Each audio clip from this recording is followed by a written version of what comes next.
Ken Watanabe, not boring. Not a boring character. Everybody else is boring. I don't care about your petty-ass problems. I don't care about the mom, the eco-terrorist.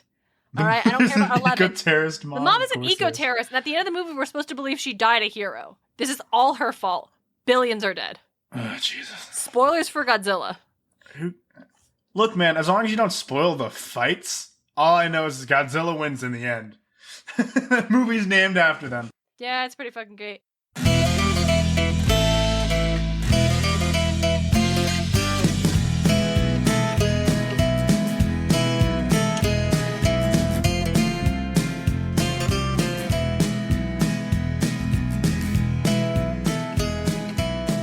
Hello, mortals, monsters, and myth lovers alike.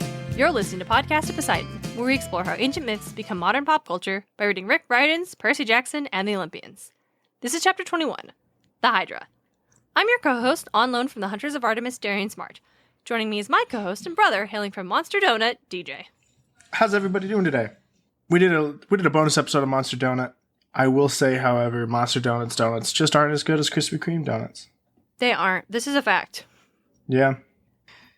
We did do a whole episode on Monster Donut and monstrous mascots for various fast food franchises, which you can listen to right now in our Bunker 9, which is that exclusive feed for our patrons. Heck yeah. I actually very much enjoyed that episode. That episode was a good time.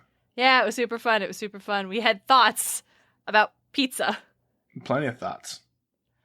But hey, don't leave right now and listen to that episode because you're listening to this. We're going to talk about the Hydra. This episode, we're going to talk about the Hydra and its place in many stories. It showed up in so many fucking stories. But first, let's swing by the camp store to make sure we have everything we need. Hey y'all, just me today. We don't have any of our usual stuff, but I want to take this opportunity to tell you about an amazing new podcast you should definitely get ready to listen to. It's called The Standby Line, and it is hosted by God's Your Patron, friend of the show, and past guest, Tim O'Connor. This is going to be a theme park podcast that'll cover all of your favorite theme park attractions and rides and experiences from the perspective of theme park fans and aficionados, Tim and his co-host, AJ.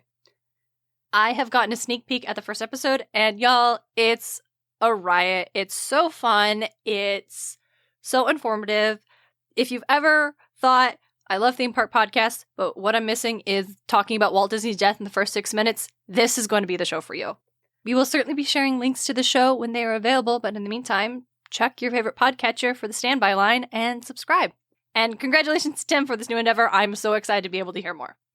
That's everything. And now, on to the show.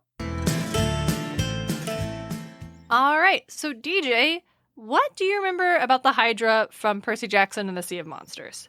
So, from what I could remember, is they were just going through the forest. Obviously, they just ran. I think it was, God, all those states in New England just are the same to me. They're so small. They're so small, and they're just like all compact, and they're just like you could cross the border, and it would look exactly the same. I want to say it was downstate New York, maybe somewhere in Jersey, but Tyson's like, no, I'm hungry. And he leaves, and he comes back with donuts, and Percy and Annabeth are like, dude, what the fuck? Mm-hmm. And then they see the Hydra coming down with a t-shirt that says, I'm a monster donut kid. Yep. And he just was kind of there. Honestly, he didn't provide much to the story. Yeah. It's normally like a Hydra shows up and that's a big bad monster. And sure, it was a kind of a big bad monster, but it showed up. Percy accidentally cut off his head, and then it grew another one. And at that time, it had 8 heads.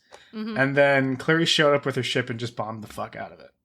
And then that was the end of the Hydra for like the entire series of all of Rick Riordan's books. Yeah, we don't see the Hydra again. Do not see that Hydra again. That thing was put in the dirt pretty quick. Quicker than you hear about most stories of the Hydra. Yeah.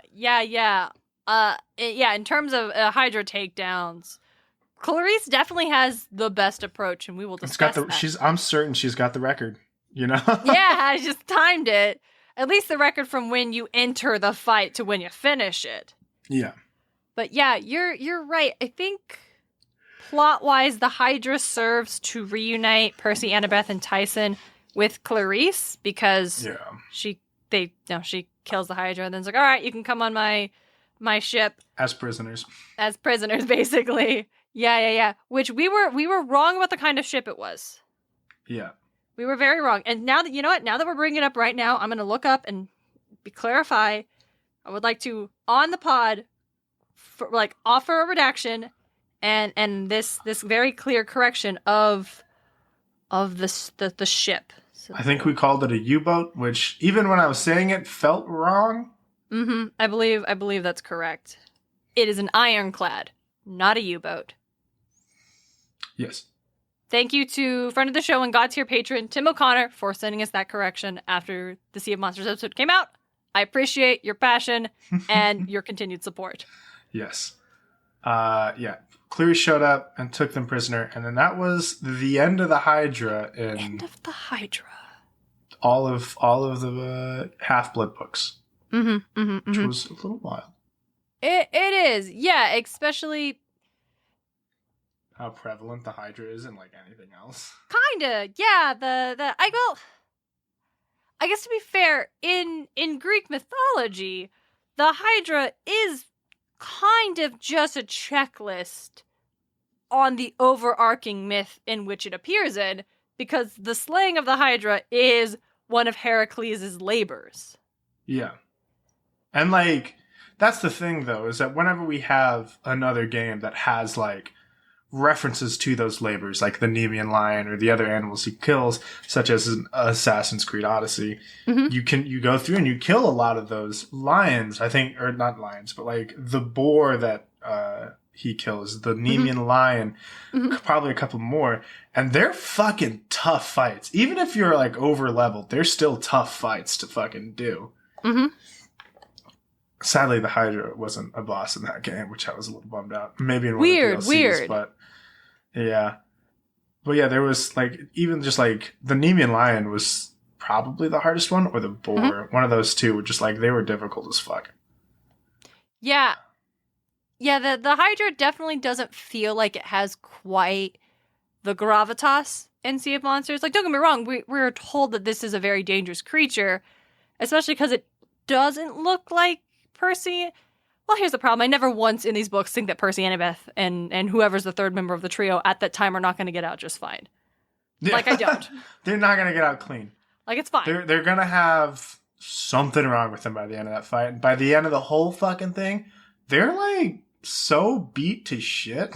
Yes, they're going to get beat up, but I'm not worried that they're not going to win the fight or escape.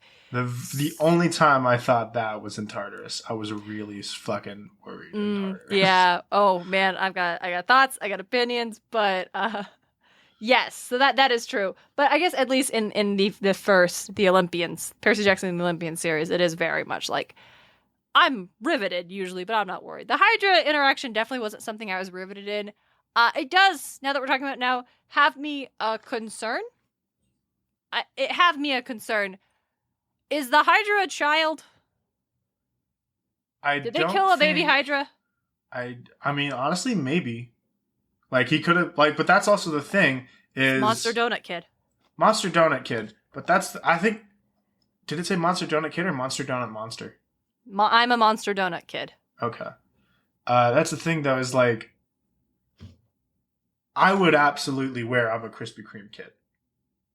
I would, 100%. Or like, whatever. Was the Hydra wearing it ironically? I would wear it unironically, ironically, if that makes sense, right? Like, yeah, the kid is ironic, but I am absolutely a Krispy Kreme kid. That's true. I did buy a print that says, live, laugh, lurk, and it is all cryptids, and it is ironically unironic. Yeah. But that's also the thing you gotta come into question, is a monster that was just, came back from Tartarus, is that a baby monster? Interesting. Because I think in the book, they do capitalize Hydra, which implies that it is the Hydra. Which means you're right, it would have just gotten pulled back from Tartarus. So that, I mean, even then, that Hydra is still thousands of years old. That's true, so it's not because really the Titans are thousands of years old and they were reformed. True. Except for Atlas, he never was done in. Oh, we will get to Atlas. We will know. fucking get to Atlas. I think, yeah, that tracks. So the weird thing with the Hydra is that when you, in Sea of Monsters, when you cut off its head, not only do 2 more grow back, but another Monster Donut franchise pops up somewhere. I love that. Now, but the thing is that when they encounter it, it does only currently have 7 heads. So that means that there are 7 locations. That's not a lot. I mean, if we think about it, Chicago Connection here in Idaho is only in the Treasure Valley, and it has like 7 or 8 locations. Okay, I guess we're just not talking about. And so I it could just be a regional thing. It is not a fucking national enterprise. Okay, that makes more sense. That's such a weird bit. Like, this is really weird bit. Like, there's a lot of things that he does in these early books, and I'm like, that was a weird bit. It's like a weird joke about like how Starbucks just pop up overnight, and I'm like, ooh, this is a real 2000s, 2007 observation we're making here today. It's not even like a bad one. It's just a little bit like, okay, but I guess now we're just like so accustomed to franchises. Yeah, this is a thing. Yeah, I'm like, there's one coming up there. Like, there it is. Great. Now I can. It's more convenient. I mean, I don't drink coffee, but. Yeah. There it is. It's very convenient. They're right across the street from each other from going in either direction. I don't have to cross traffic to get to it. There was there's one in the parking lot and then one in that Albertsons in the Albertsons parking lot. Like, literally in the same Albertsons, right there. Yep. Mm-hmm. So. Or the fucking Target. So the Hydra. As I said earlier, the Hydra slaying of the Hydra is one of Hercules' labors, and is not actually something that Perseus does in Greek mythology. And I'm saying that because that happens in the Odyssey. Yeah, also not what happens in the Odyssey. But for a very long time, I thought Perseus was the one who killed the Hydra. I knew, like, even like outside of like the movie Hercules, I knew like it was a bigger name, and I'm like, who the fuck is Perseus? Like, growing up, you know, like, I can't remember. I think it might have been a Hercules movie that I see, not Disney's Hercules, but something that I read, and I can't remember what it was. But it's to kill the Hydra, you have to cut it off and then burn it. Yeah, exactly. I think during our Hercules Remyth episode on Disney's Hercules, also available to our patrons, I made a comment about how Phil doesn't recognize the Hydra. And my comment was like, earlier you said that you trained Perseus. You should recognize the Hydra then. Because I thought that Perseus killed the Hydra. Because Perseus does kill a sea monster. When he goes and rescues Andromeda, he slays a sea monster to save her. And the Hydra is a sea monster. I think that's a thing that modern interpretations tend to leave out. Yes, it's a multi-headed sea monster. That kind of reptilian dragon-like body. Yeah. Okay. Is like a later embellishment. So yeah, let's talk about the Hydra in Greek mythology. Yeah, that gives it, like, thinking about it as a sea monster, like, I've now put like fucking dorsal fins and webbed feet on it in my mind. Ooh, love that design. Yeah. Okay, so the Hydra, also called the Lernaean Hydra, because it existed in the waters in a region of Greece called Lerna. Names. The Hydra was the offspring of Typhon and Echidna, according to... Yeah, that's one hell of a fucking monster. One hell of a fucking monster, yeah. This is according to, to the Greek poet Hesiod's theology. I'm just saying, the Greek poet Hesiod. And it was a gigantic water snake with usually 9 heads just out the gate. Jeez. Other poets would give it, like, less. You have 7s, you have 3. Other poets would give it, like, 50. It's just all in... It just depends on, like, the order of what, like, hero had come in contact with it. First hero came in contact, it had one, cut off its head a couple of times, and then died to it. Next hero came in, cut off its head a couple of times, then died to it. Next hero came in, cut off its head a couple of times, then died to it. Just like the whole... And then, like, that would come into question, too. What are you doing? I'm trying to figure out if you can get to 9. You can. Okay. Well, if you start off 1, you cut it off and then you have 2. You cut it off, then 3. You cut it off and then 5. You cut it off and then 7. But if you cut off multiples at once, you'll skip it. So you have to do it just right in order to actually have 9 heads. Yes. That would also come in, like, if it really was just like a water snake that eventually branched off, what if you cut it off right before the branch? Yeah, don't cut off the neck, like slice into the body. Yeah, slice into the body. Would it just grow too? I don't... Maybe. Okay. Because when it's got like a body and legs, then you're like, yeah, there's the neck. And obviously you want to cut off the head. So you do that, and then it grows too. And you're like, oh shit, it's a Hydra. How the fuck do I beat it? But then if it's a water snake, and eventually like, you lob it off. Like if it has 1 and you lob it off, does it just grow 2 more? And then at that point, where's the threshold as to where it'll grow, right? Like if I cut off at like an inch of its tail, would the part that like didn't have the thing, that would die, and then it would just grow 2 from that inch? Or would it just grow 2 tails? You may have just solved the reason why Hercules has to kill the Hydra the way it does. Let me tell you the story. Okay. Let me tell you the story, and then let's circle back. So, as I said, this is one of Hercules' labors. We will eventually do a whole episode about the labors of Hercules, because this isn't actually the first labor that Perseus has had to deal with that Percy has had to deal with in Sea of Monsters alone. The birds from the chariot race are actually a labor of Hercules. He has to go deal with these, like, birds with, like, the razor sharp, the Stymphanian birds, which are terrorizing a town, and Hercules goes and deals with that. Like, Percy, Annabeth, and Tyson have to fight them during the chariot race at the beginning of the book. But that's not, like, enough for us to do a full episode on, so we're just gonna put them in a bin and do a whole Labors of Hercules episode with them.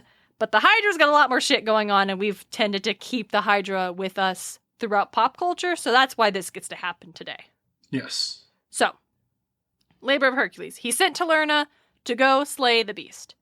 The Hydra is a, like I said, 9-headed sea monster, and one of its heads are immortal. And every time Hercules cuts off a head, 2 more grow back. Classic Hydra. So as you said earlier, the way Hercules kills it is that he has his cousin cauterize the fucking wound. Yes. Some dude named, the cousin, his name is Iolaus. Every time Hercules cuts off one of the heads, Iolaus runs up, cauterizes the wound so it can't grow back.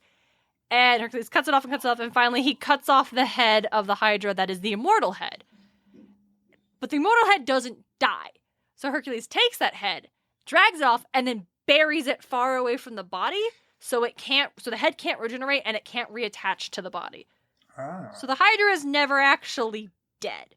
It's like that one villain from Naruto that Shikamaru absolutely fucking destroys. And then has Deer Watch forever. Oh, man. Yeah. So here's some fun facts about the Hydra. It, in some myths, is Hera's pet, raised specifically to kill Hercules. God, of course. That is something that the fucking petty goddess Hera would absolutely do. Oh my god. Definitely something she would do. Also, during the fight, when it looks like the Hydra is starting to lose, Hera sends another one of her pets, just a giant crab. Just a giant crab to go help. Of course. Giant crab friend is not much help because Hercules just crushes it under one of his powerful feet. So I don't know how giant this crab actually was. I mean, the crab could have been really big, but Hercules is also just really strong. Yeah, that's true. And you won't have to crush the whole crab. If you just crush it in the right place, you'll take it out. Yeah.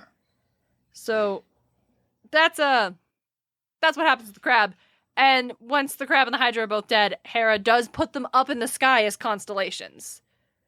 So the crab is the constellation of Cancer.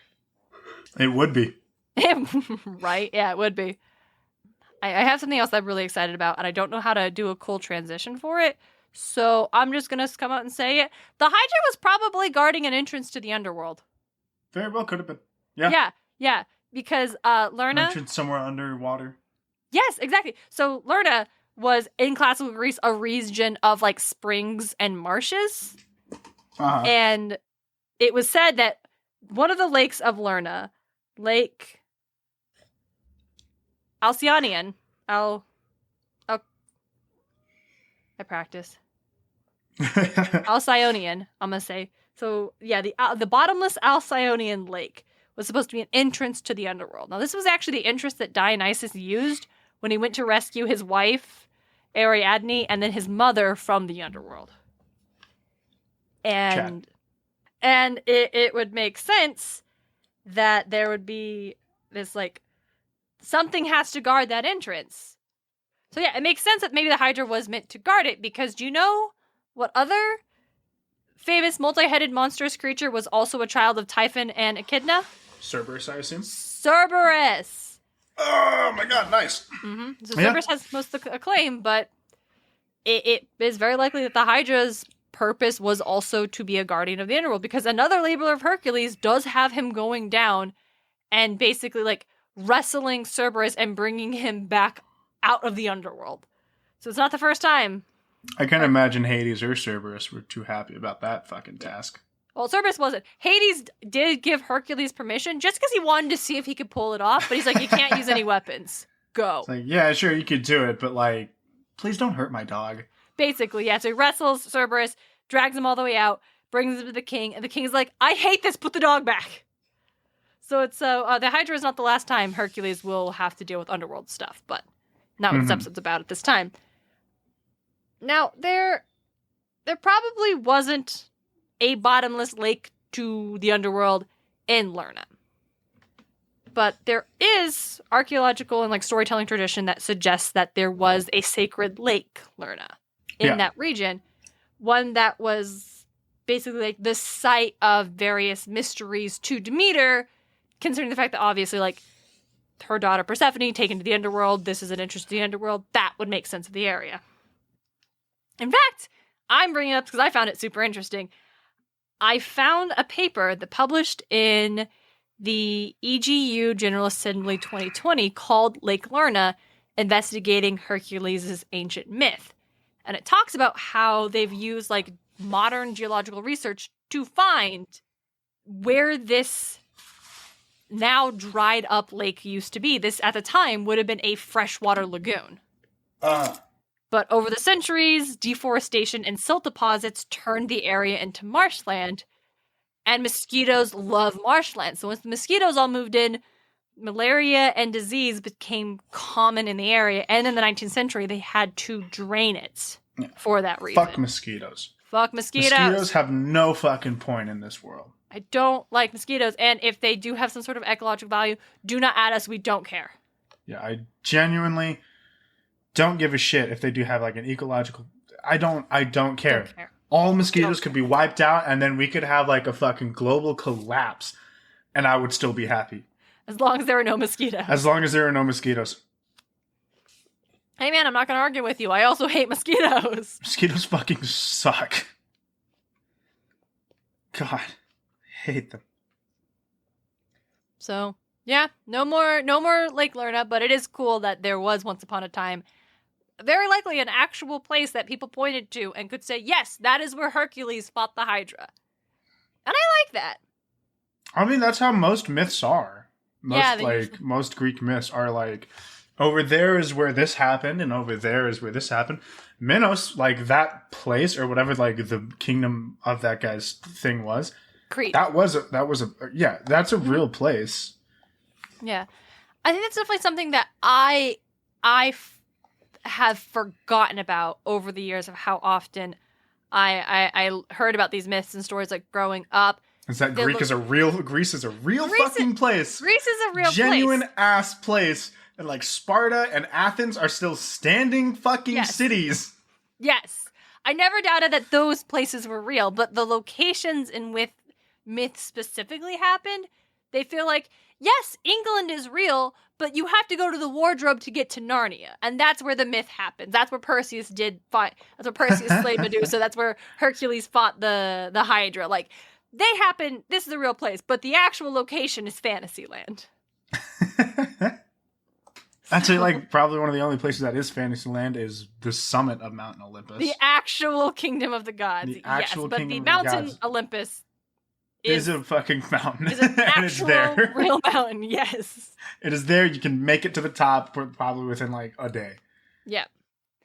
So, as I mentioned earlier, this is one of the, as I said several times by this point, the slaying of the Hydra is one of the labors of Hercules. But not all the labors of Hercules have enough meat surrounding them to merit a full episode.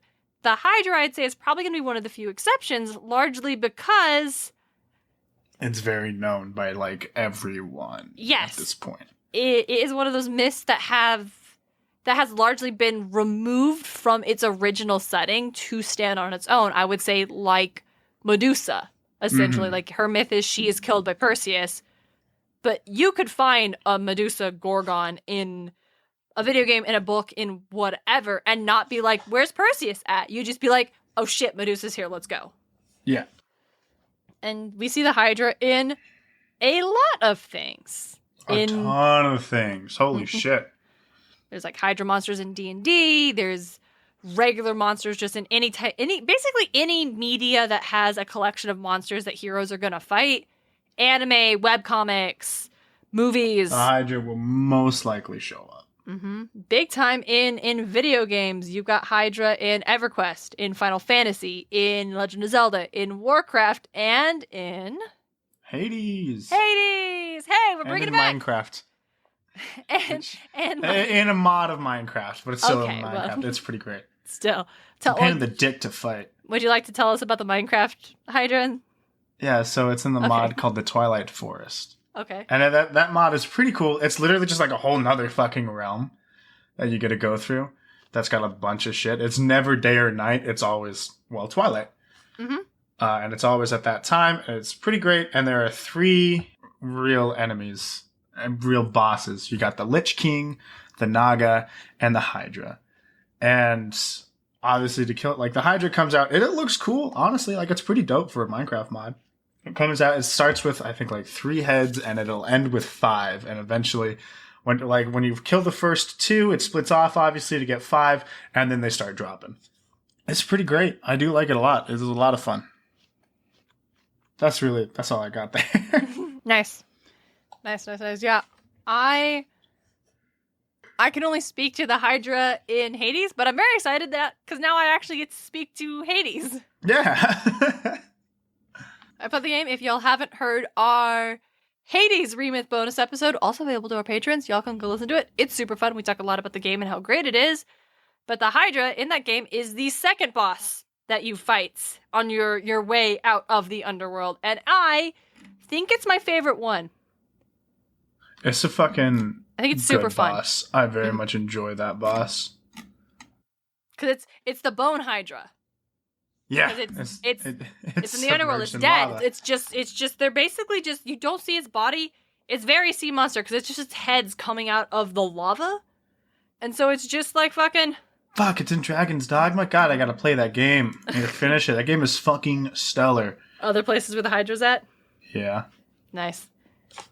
Yep, I do like it because it's like big bone snake looking head thing, and you go fight it, and when you take it down to a certain point, 3 more appear, and you gotta go kill all of those, and you fight the main head again, and then 6 more appear, and you gotta fight all the little heads, and you can fight the big head again, and it's kind of like in the myth, more and more heads are appearing, but there's one main head that you have to take down in order to beat the Hydra.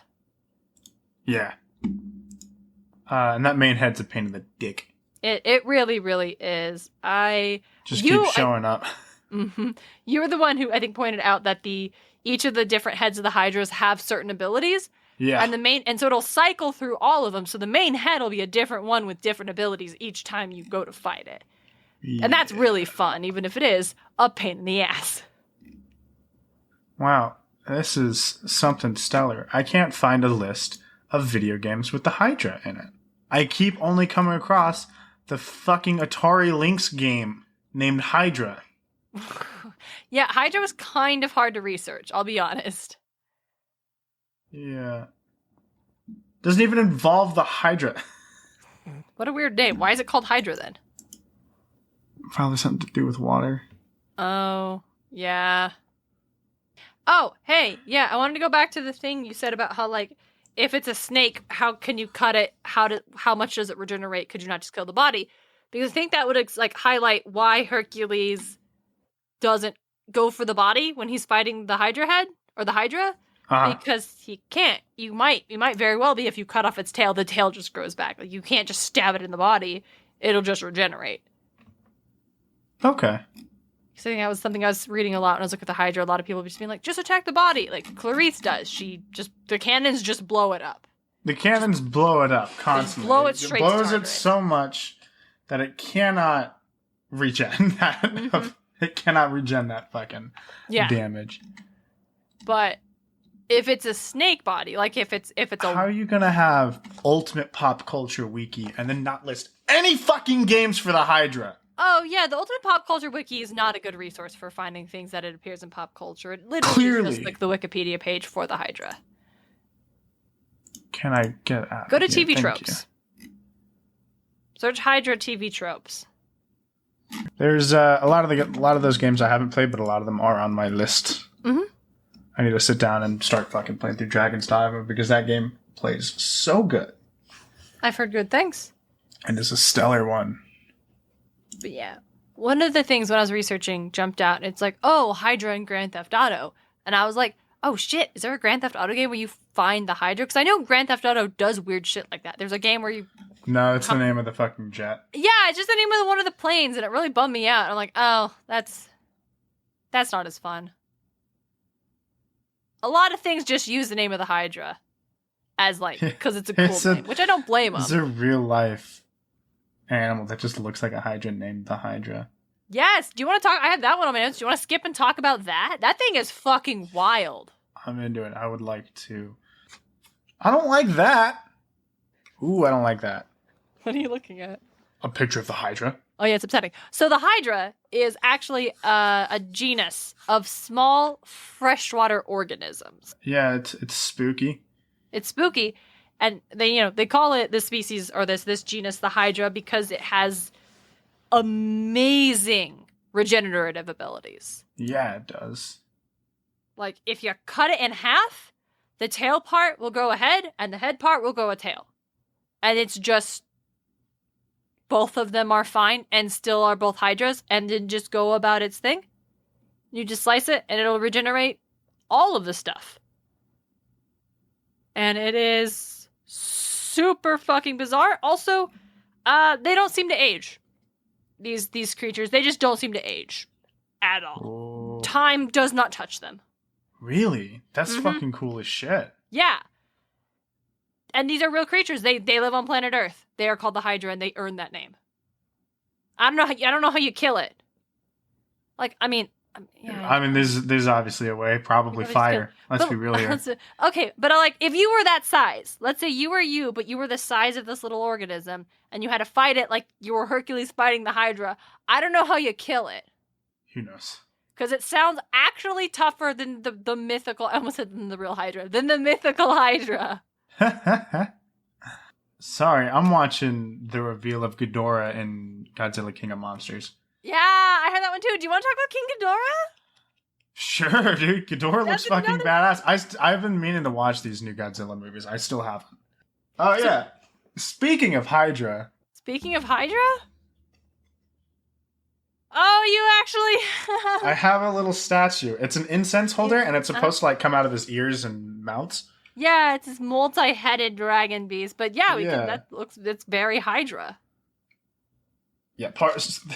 Yeah, it's very cool. And I actually use it when I had cats. They like to get on top of my computer, and for a while it was fine because on my old case, the power button was on the front of my computer. So they wouldn't turn it off. Mm-hmm. This new case has it on the top, and they turned it off twice. And I'm like, that's enough of that. And so I took him, and he sat on top of my computer, Nice. to like prevent them from sitting down, or at least going like they'll get up there and get behind it, but won't go down where the button is. Mm-hmm. And now he just sits there because I like it. That's really cool. Yeah, no, it's just stylish.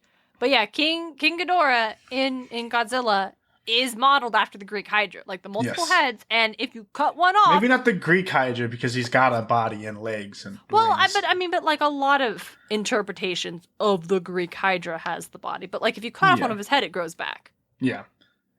Two more don't. I don't think two more grow back, but one definitely does. And you really, really have to kill him to kill him. He's hard to kill. Here's something I forgot. So in some versions of the myth, the Hydra also like breathes poison. I like those. Mm-hmm. Those feel a lot more dangerous. Yep. So when Hercules fights it, he actually has to cover his mouth, his face in a rag. He's got to wear a mask to keep from breathing in the poison. Yeah. And I think. And I mention that now because there is a demon from Chinese mythology that is very, very much like the Hydra. And usually, our podcast is about, different things in pop culture. But this one is just similar enough that I wanted to bring it up because I thought it was really cool. The creature was called and I'm going to do my very best to pronounce this accurately, but if I don't, I apologize. And please feel free to tweet at us and tell us the proper way to pronounce this. The Zhangyilu, or the Zhangyiao, was a monstrous 9-headed snake demon that brought flooding and destruction, and its breath spread pollution and decay and spoiled water. Ooh. Nice. And yes, its heads, to my knowledge, did not grow back. Did not grow. You cut off one, two more take its place. But it was still a giant, multi-headed snake serpent monster and terrorized China until a great hero slayed it. So, it's just at that point, the Hydra, feeling bad that he got his ass handed to him by Hercules, left to go terrorize China, and then got his ass handed to him. And got handed to him again. Probably even quicker. Chinese heroes are no one to fuck around with. No, I'm going to tell you that much. At all. Holy shit, Chinese heroes. Even the real ass Chinese heroes that are real fucking people. They don't fuck around. No, they don't. The Hydra would not have lasted longer in China than it did in front of Hercules. I can guarantee that much. So, the Hydra is a monster. Great. Fun. Love it. It's got to go to static. I love your description of it as being more water with the fins and the web feet. I think that would be cool if we got to see more water-based Hydra, as an actual sea serpent. Mm-hmm. Can you imagine how hard that would be to fight from a boat and its heads are coming out of the water, but you can't cut off the necks? And how are you going to cauterize something in the middle of the water? Who knows? Fire aspected bomb. I don't know. Something like that. That's actually not a bad idea. Douse it in gasoline, and when you cut it off, you just throw a fucking torch at it. Mm-hmm. Actually, not a bad solution. Not a bad solution. I like that. Just set the ocean on fire. I mean, the Greeks had Greek fire that even water couldn't put out. It just burned until it went out. Oh, so Hercules really should have just used Greek fire on the thing. Yeah, essentially. But I say all this because I think in the current climate of pop culture, in, I would say, specifically America, where we are based, the most common thing that comes to mind when you say Hydra probably isn't the Greek monster or the multi-headed regenerative beast. No, it's the Hydra from MCU. Hail Hydra. Hail Hydra. Yeah, to a lot of people, that's probably just what they think of when they hear Hydra. And it's definitely something that comes to my head. I love Marvel Comics, and I'm a big fan of the MCU, so obviously Hydra's a big one, which is weird, considering...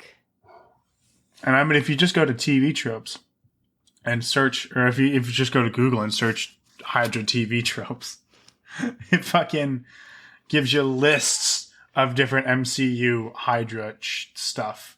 And I'm like, all right, come on. And then I had to click on one that's just called Our Hydras Are Different. And then it gave me a list of Hydras. And I'm like, okay. I'm like, geez, this is annoying. Mm-hmm. And their real ass Nazi salute that they did, but instead of just one, it was both arms. Both arms. Well, you cut off its head, 2 more take its place. You got to show double, obvi. Jeez. Did you when we talked about this? You pointed out something about the Hydra as like an organization that doesn't make sense. Oh yeah, their fucking emblem makes no goddamn sense for a Hydra. It super fucking doesn't. That's an octopus, if anything. It's an octopus with a skull, which is also not an octopus. Which is also it's a human skull with spooky tentacles. Yeah, if anything, it's more eldritch horror than fucking Hydra. It super is. And so, as you do when you host a mythology podcast, I deep dived into internet forums and online wikis to try to figure out why the fuck the Hydra logo looks like that. Did you find anything? I did. I found a couple things. So, on one message board that I found, and it's weird to call them message boards because it's like not what I call them, but like this was a message board. This was a legitimate, just like an old school message board. Someone pointed out that the Hydra logo isn't an octopus, it's a hexapus. It only has 6 tentacles. Yeah. And the reason the other ones could just be behind the skull.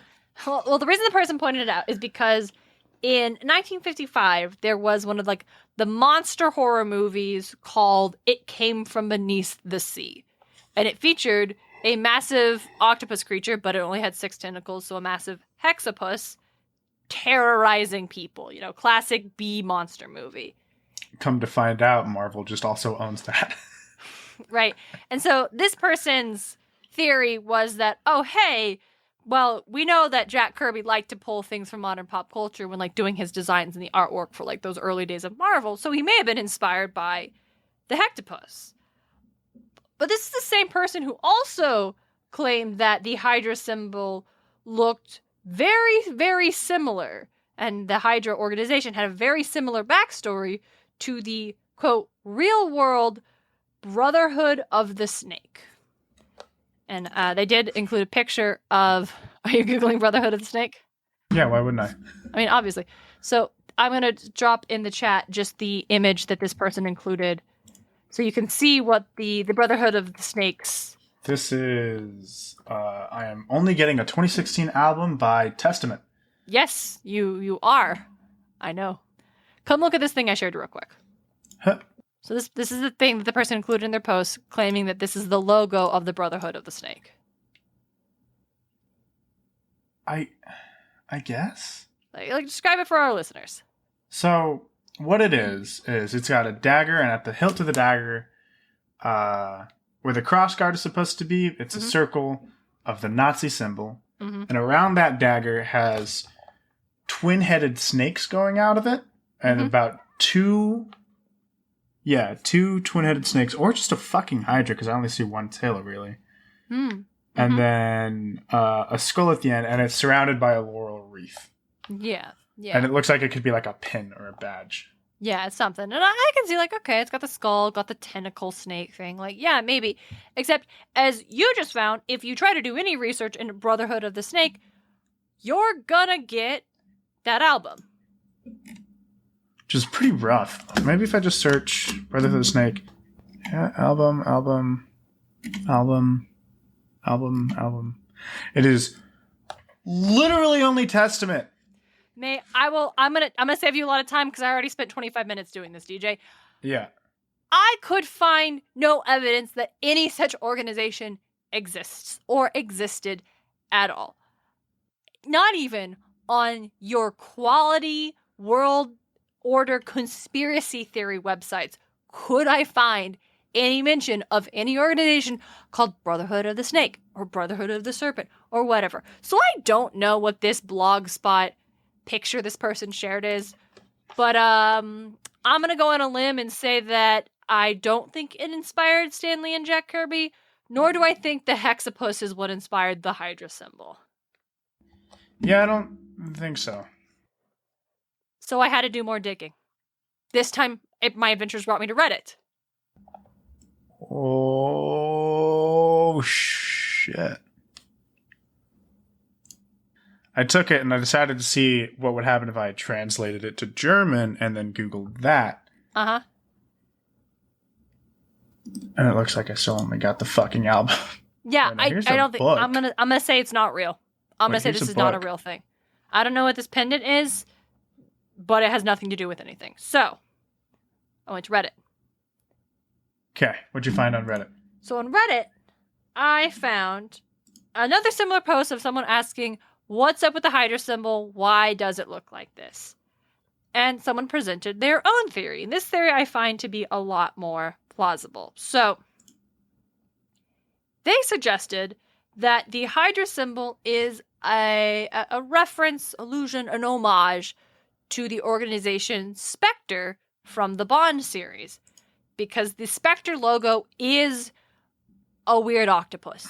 Just a weird octopus silhouette. Yeah, that is... Mm-hmm. That is strange. So It's got octopus and its tentacles obviously resemble knives. Yeah, so yeah, they look like knives. It's very silly.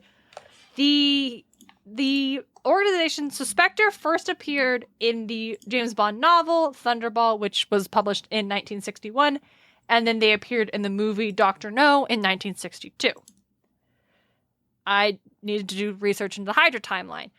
Hydra, as an organization, first appeared in Marvel Comics in Strange Tales number 135, was printed for August 1965. So, evil organization with an octopus logo does predate the introduction of Hydra, but more importantly, when Hydra was introduced, they were not the global superpower Nazi secret puppeteers that they are in the MCU. They were just some kind of basic ass evil organization run by some nondescript businessman named Arnold Brown. Arnold Brown. Yep. What a name. Yeah, right? Not even a fun name. That's not a Red Skull. That's not a Baron Zemo. No, it's fucking not, dude. Like, what the fuck? Arthur Brown? That sounds like the kind of name that I'd expect from, like, an accountant. Right. No Baron Wolfgang von Strucker. Because he wasn't supposed to be important. S.H.I.E.L.D. kills him in that issue and then crushes the organization. So, I can very much get behind the idea that Stan Lee and Jack Kirby were writing a comic book, because the Stranger Things issue number 135 was written by Stan Lee, art by Jack Kirby. And so when you need a villain and you need your organization and you're like, I gotta have a logo, I just watched the new James Bond film. Sure, let's just do a weird octopus thing as like a reference to Spectre. I could find no direct quotes from Stan Lee or Kirby saying that this was true, this is what they did, but I can accept this as like a headcanon. That tracks for me. Yeah.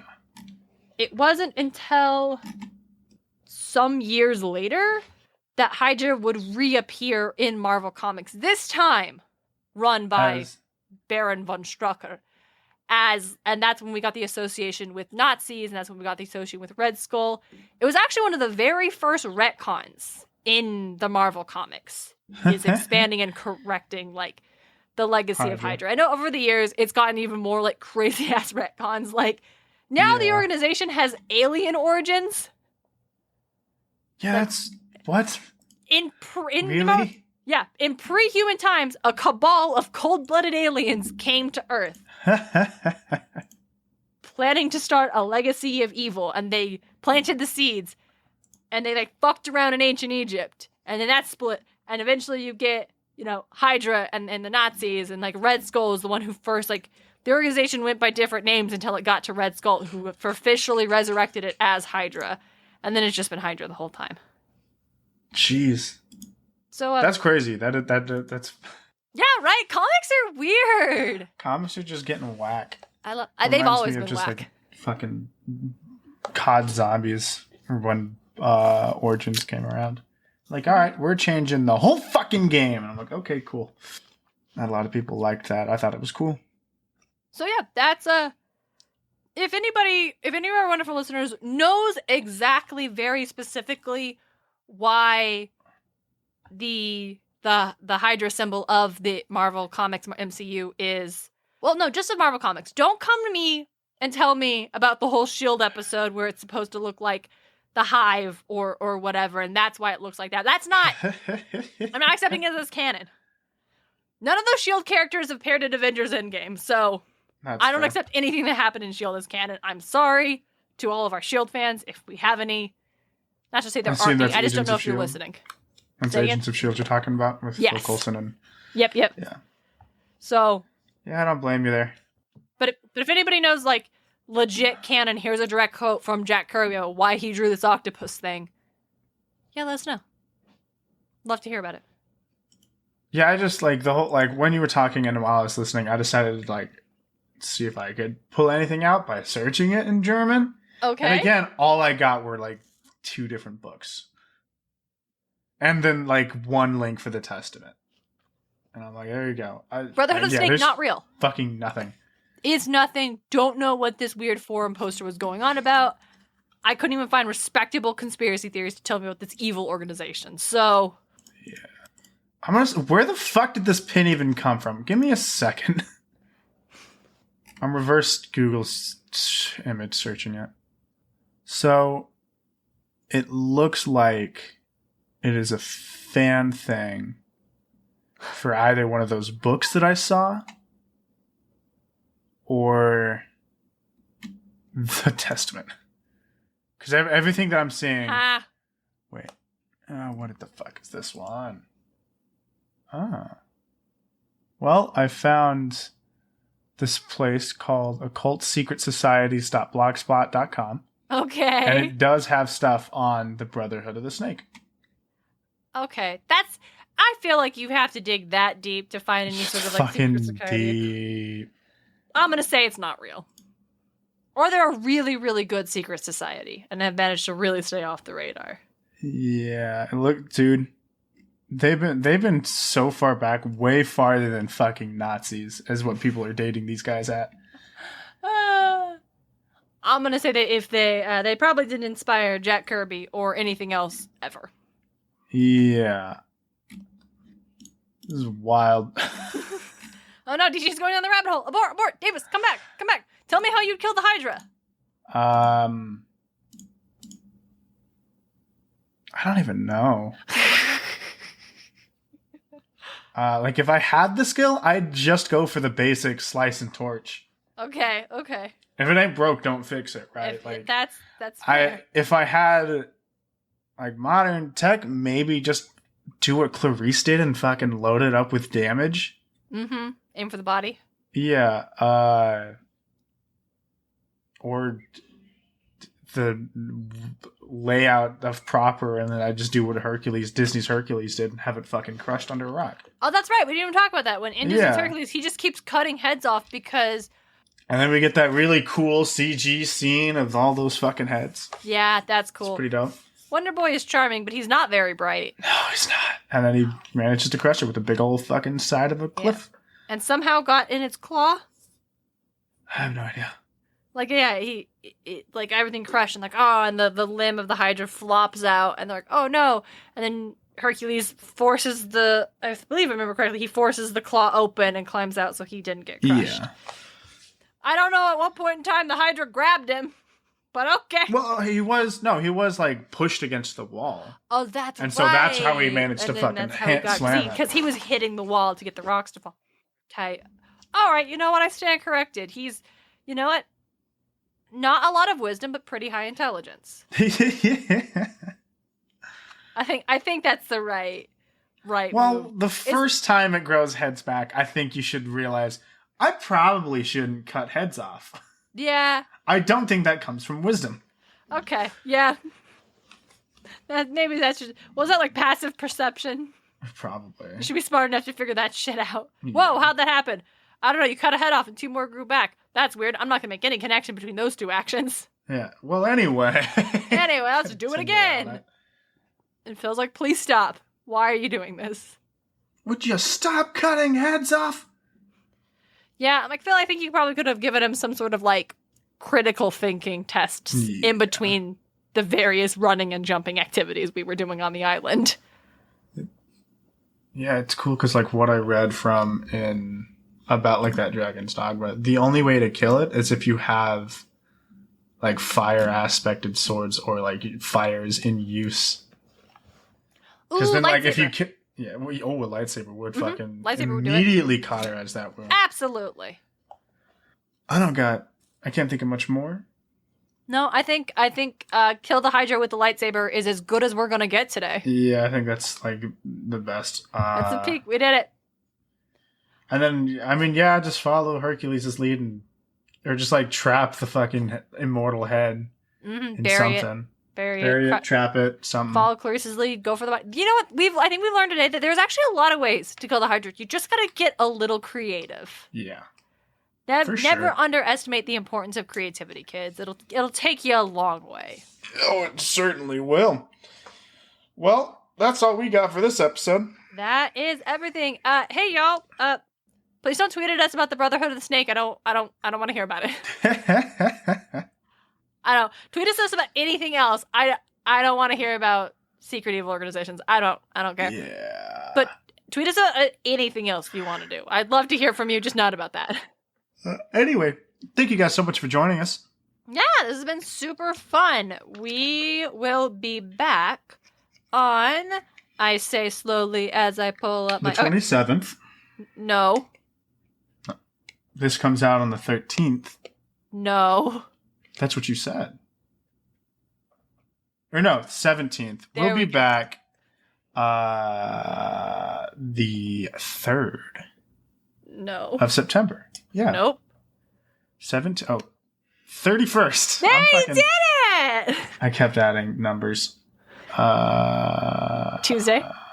Tuesday the 31st. Thank you guys so much for joining us. Do you want to tell them what the episode's going to be about? Or? You have that list. I know, but Davis, you seemed very adamant that you wanted to take over this part of the podcast, so I was just going to let you. I was going to be a supportive well, what's the co-host. Episode about, Darien? Episode is going to be about, I don't know, I don't have my document up. That's what I was trying to do when I was talking slowly. And I was talking so slowly, I was pulling up the drive. Oh, Avi. It's going to be about Charybdis and Scylla. We're going to talk about more sea monsters. Oh, yeah.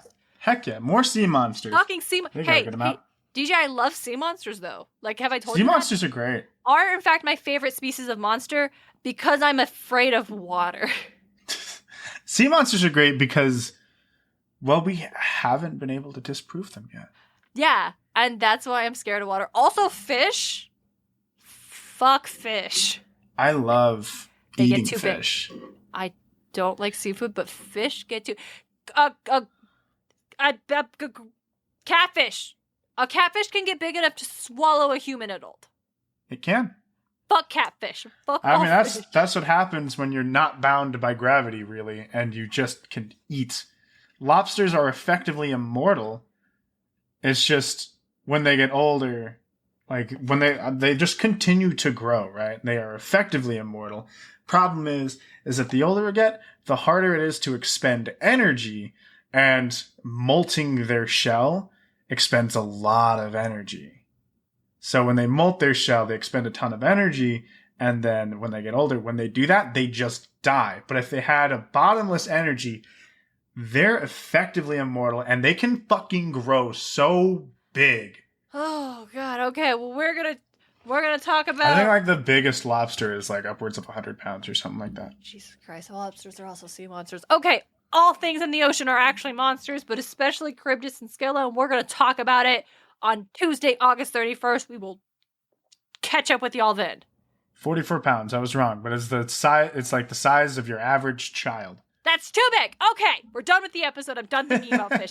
Thank you all for listening. We appreciate your support and your time. Thank you so much. Don't be like Zeus. Don't be like Zeus. Or fish. Podcast of Poseidon is created and hosted by Darien and DJ Smartt. It's edited by Darien Smartt.